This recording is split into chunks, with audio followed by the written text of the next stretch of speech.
ভারতের পশ্চিমবঙ্গের বহুল আলোচিত আরজিকর হাসপাতালে চিকিৎসক ধর্ষণ ও হত্যাকাণ্ড ঘিরে মুখ্যমন্ত্রী পদত্যাগের এক দফা দাবিতে রাজ্য সচিবালয় ঘেরাও করেছে হাজার হাজার মানুষ। মঙ্গলবার স্থানীয় সময় সকালের দিকে পশ্চিমবঙ্গের রাজ্য সচিবালয় অভিমুখে নবান্ন অভিযান শুরু করেছে শিক্ষার্থীদের অরাজনৈতিক সংগঠন পশ্চিমবঙ্গ ছাত্র সমাজ। দেশটির সংবাদ মাধ্যমে এনডিটিভির প্রতিবেদনে বলা হয়েছে, রাজ্যের রাজধানী কলকাতার রাস্তায় রাস্তায় ব্যাপক বিশৃঙ্খলাপূর্ণ পরিস্থিতি তৈরি হয়েছে। মুখ্যমন্ত্রী মমতা বন্দ্যোপাধ্যায়ের পদত্যাগের এক দাবিতে পশ্চিমবঙ্গ ছাত্র সমাজের ডাকে শত শত মানুষ সচিবালয় অভিমুখে পদযাত্রা শুরু করেছেন।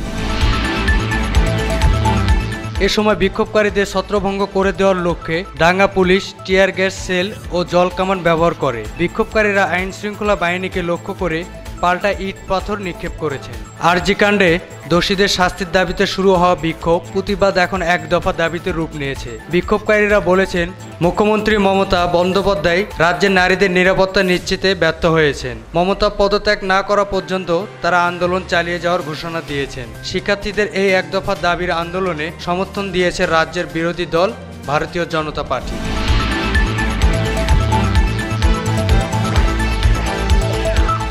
Khokon Ahmed, Sky channel.